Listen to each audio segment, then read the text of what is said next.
اليوم بدي أحكي عن مرض القلش الفرنسي أو الفرنش مولت. هذا المرض يصيب الطيور ويسبب فقد الطائر لريش الجناح والذيل، وفي بعض الأحيان يؤدي إلى طرح ريش الطيور بالكامل. هذا الطائر الذي في الصورة كان بصحة جيدة وشكل جميل، وبعد فترة بدأ الطائر بطرح الريش من منطقة الجناح والذيل، وأصبح هزيل وامتنع عن التغريد. أسباب هذا المرض حتى الآن ليست معروفة.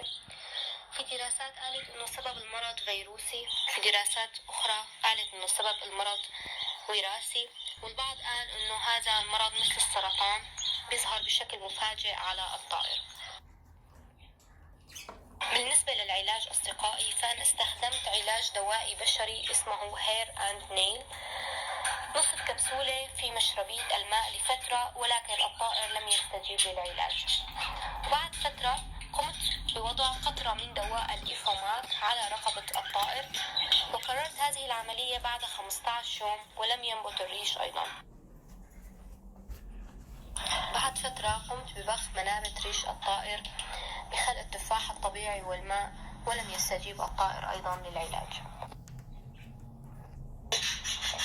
كل ما نستطيع تقديمه للطائر في هذه المرحلة الحساسة هو الاهتمام بالغذاء المتنوع،